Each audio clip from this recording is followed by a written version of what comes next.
Budaya adalah nadi bangsa. Tahu. Mau tahu? Mau tahu? Kalau mau tahu, tonton aja channel ini. Jangan lupa subscribe dan nyalakan loncengnya. Pernah kejadian, Pak? Ya sering, cuman pokoknya jangan macam-macam di sini kadang gitu. Kalau niat baik-baik aja, kalau niat nggak baik hatinya pasti ya udah ketahuan. Kalau nih apa nggak apa-apa. Jadi masalahnya Nggak masalah. Kadang-kadang kamera itu blur. blokir, sudah.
Pasar Cipecang. Kita akan belok sebelum pasar Cipecang. Arah pemukiman. Oke.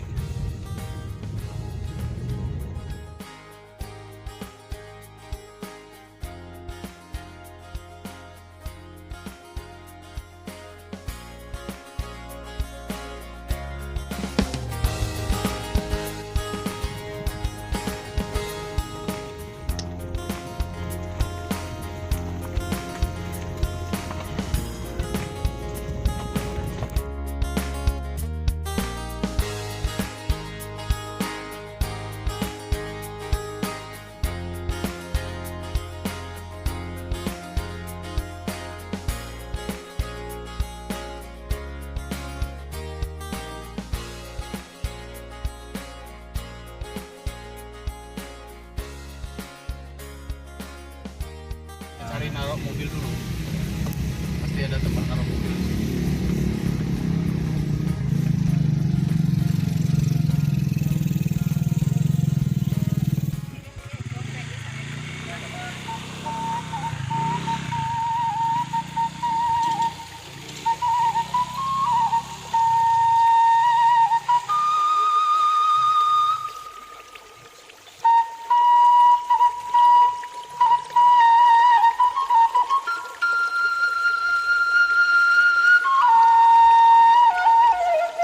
Ya, siap. Istirahat dulu sejenak.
Bapak Johanda ya? Bapak asli warga sini Pak? Ya asli warga sini. Sebelumnya pengen tahu Pak, ini nama kampungnya apa? Ini Kampung Cidaresi. Iya. Cidaresi. Cidaresi. Kampung Cidaresi, terus RT 004 iya, RW 01. RW 01. Desanya Pak? Desa Batu Ranjang, Iya. Kecamatan Cikocang, Kabupaten Pandeglang. Ini adalah sebuah kisah memaknai atau mencari makna dari arti sebuah patilasan situs Cidaresi berdasarkan hasil dari silaturahmi tim Asep Gaib dengan anak sematawayang dari keturunan Raja Mandala yang bergelar Abihasa. Beliau sedikit menceritakan makna dari goresan batu yang ada di situs Cidaresi, yaitu berawal dari sebuah nama Salaka. Dahulu Salaka ini adalah salah satu sosok panglima perang Pajajaran yang meneruskan perjuangan ke Tatar Sunda. Ketika Salaka Negara berjuang di Jayakarta dan memiliki istri pertama yang bernama Ratu Intan, dari hasil pernikahannya dikaruniai anak satu yang diberi gelar sekarang masyarakat mengenalnya, yaitu Nyai Blorong. Nyai Blorong ini adalah salah satu anak dari Panglima Pajajaran dengan Ibu Ratu Intan. Kemudian Salaka Negara meneruskan perjuangan jihad fisabilillah ke Pucuk Umbun, Jawa Timur. Di sana beliau juga mempunyai istri yang kedua dengan nama Mbok Darmi. Dari hasil pernikahannya dikaruniai anak putri dengan nama Dewi Lanjar. Kemudian Salaka meneruskan perjuangan ke Tanara, ke Bukit Tengkorak. Di sana juga beliau memiliki istri lagi yang ketiga dengan nama gelar Ratu Perak dan dikaruniai anak putri dengan nama Dewi Sarma atau Ratu Gantarawang. Mungkin masyarakat Lebak tahu ini daerah Gantarawang. Lalu hijrahlah Salaka Negara ke wilayah Mandalawangi. Dulu wilayah tersebut itu bisa dikatakan yaitu hutan larangan pada waktu itu. Setelah itu Salaka Negara berguru kepada salah satu tokoh yang bernama Kiai Haji Ahmad Khatib. Salaka adalah murid kepercayaan dari Kiai Ahmad Khatib, kepercayaan dari didikan jasmani, rohani, dan nurani, serta bakti kepada seorang guru.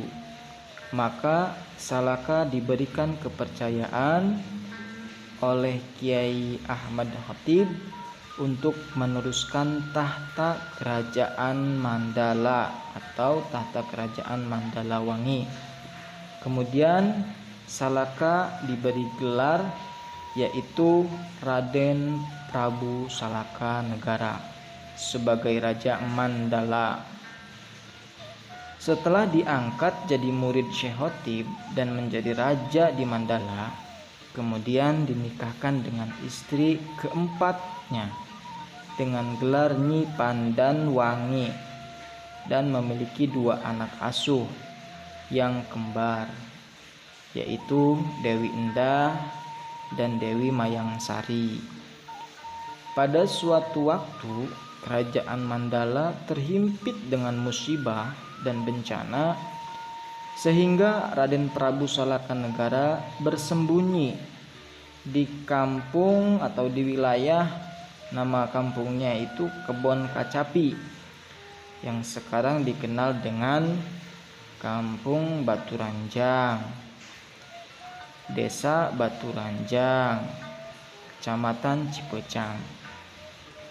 Sampai di Baturanjang, Raden Prabu Salaka memberikan arahan kepada seluruh panglima dan prajurit untuk membangun benteng-benteng agar bisa merebut kembali kerajaan Mandala dari tangan pemberontak. Nah, Prabu Salakanegara ini memberikan arahan kepada prajurit, yaitu di tepatnya kalau sekarang di kampung Cidarsi. Dengan hasil jerih payah, Prabu Salakanegara mempetakan serta merancang titik-titik benteng tersebut yang sudah direncanakan di setiap sudut wilayah Gunung Pulau Sari yang sekarang masih ada pada Batu Goresan. Nah, arti dari goresan-goresan tersebut adalah salah satu rancangan dari Raden Prabu Salakanegara untuk membangun benteng-benteng bertujuan merebut kembali kerajaannya di Mandala. Setelah berhasil merebut kembali kerajaan Mandala, lalu Raden Prabu Salakanegara berangkat hijrah untuk menemui sang guru ke tanah suci Mekah.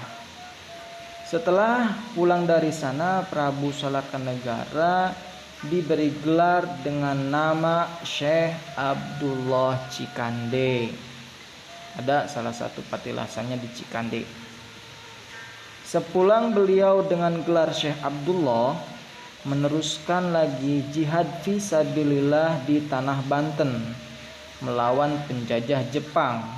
Ketika peperangan itu dari mulai perbatasan Tangerang Cisadane yang sekarang dikenal dengan nama Tangerang, kemudian beliau meneruskan ke Balaraja dan menguasai daerah Cisoka. Di dalam peperangan beliau tertembak kaki sebelah kiri beliau. Lalu beliau melarikan diri ke Carenang atau Nyompok Cibende. Di sanalah beliau bermukim dan tentunya mempunyai istri yang kelima, yaitu Nyai Siti Juhariah yang sekarang patilasannya ada di daerah Baturanjang.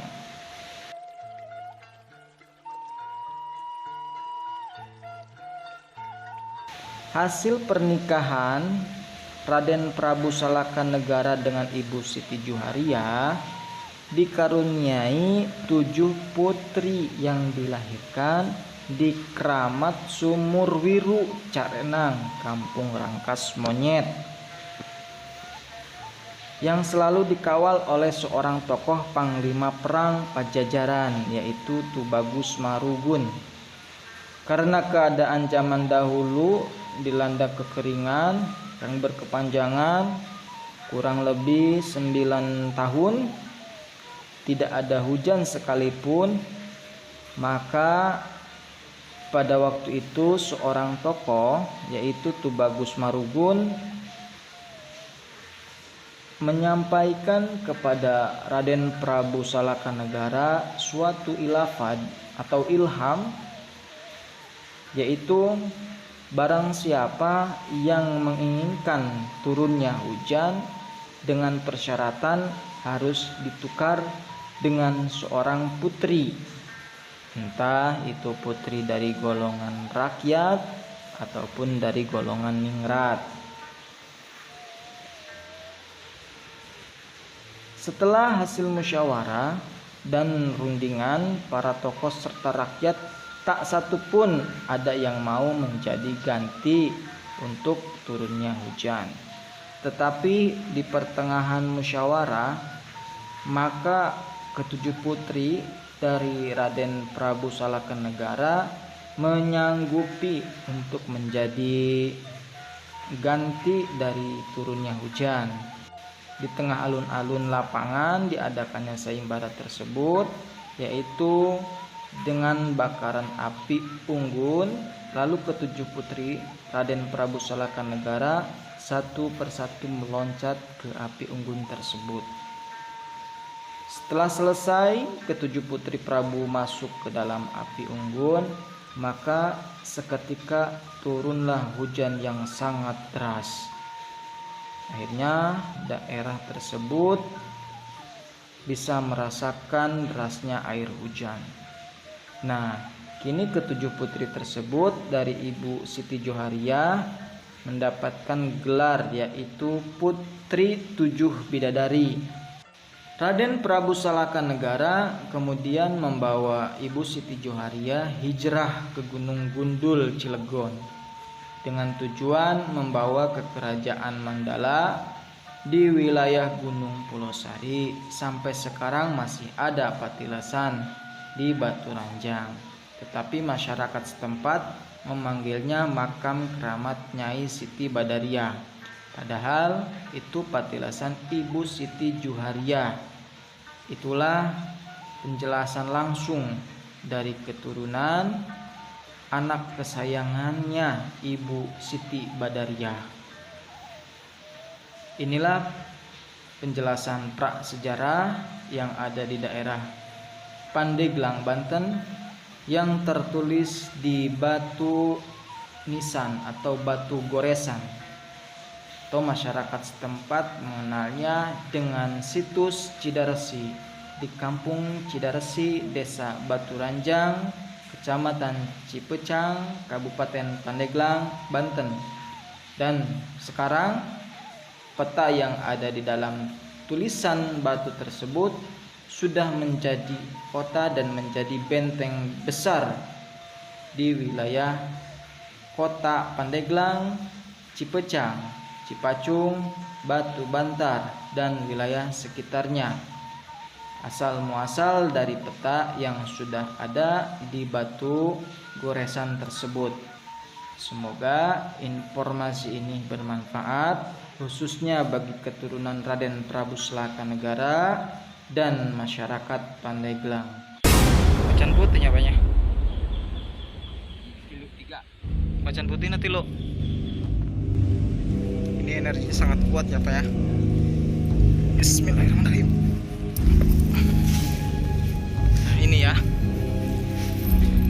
Ini tempat macan putih.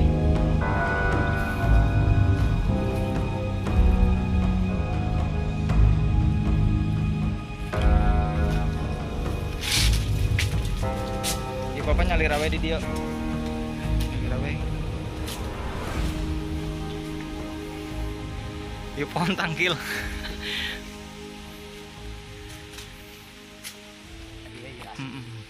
Ya, sekali ya. Pani ada dudukan ada apa? Tadi mencap. Dapat pabdi. Musyawarah tempat istirahat dulu kerajaan-kerajaan. Apa itu coklatan itu apa ya? Loreng. Loreng. Loreng. Loreng putih. Sebelang itu ya. Sebelang. Seperti lu Dari sini jaga ini dia. Dari keluarga di sini sama itu. Oh, jadi mau jaga lembur iyo gitu nyapanya. Tapi sering masyarakat ningali gitu, kabarenehan.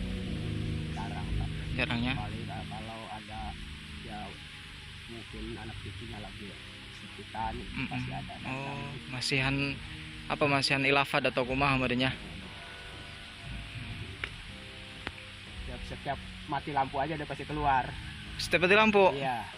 Terus sering mati lampu nak? Jarang. Dulu sering tuh sobat itu bisa keluar datang ke rumah saya, Bang. Rumah saya. Itu situ. Ya berat hati-hati waktunya gitu. Oh, gitu. Takut ada apa gitu ya. Jadi merai syarat Syarat sini. tidur mungkin Supaya eling lan waspadanya. pada Bisa kayak pemalingan. pemalingan gitu. Benar. Kita kasih tahu itu. cuman dia kalau ada yang mau ini di sini macam-macam itu ya, pasti dia nggak izinin, pasti dia ngamuk dia itu. Keluar. Orang-orangnya itu yang kesurupan. Oh. Nah, macam-macam, misalkan mau batu, mau jahil dia, Mm-mm. mungkin mau diambil apa, Mm-mm. yang ngamuk. Ngamuk. Nah, terus yang ngamuk aja itu, yang mau jahil itu, pasti Set- masuk sama dia gitu. Setiluna apa iji bae selesai jemernya. Nggak tahu masa itu mah nggak kelihatan. Dia ngamuk aja. Pernah kejadian, Pak? Ya sering, cuman makanya jangan macam-macam di sini kadang gitu. Kalau niat baik-baik aja, kalau dia niat nggak baik artinya pasti dia udah ketahuan. Kalau dia nggak apa-apa. Jadi masalahnya Kadang-kadang kamera itu blur. blok ya, udah musnah, Musnah maan. hilang. Ya, mudah-mudahan ya Mak diizinannya. Iya. Mudah-mudahan sampai laki-laki sini ya. Pasti banyak yang kadang-kadang yang banyak yang balik lagi ke sini. Orang penasaran. Ini mudah-mudahan saya izinin ya. Jangan sampai kesini lagi, jangan sampai blacklist itu. Ya, ya benar. Blacklist biasanya udah habis. Merinding saya Pak dengarnya Pak.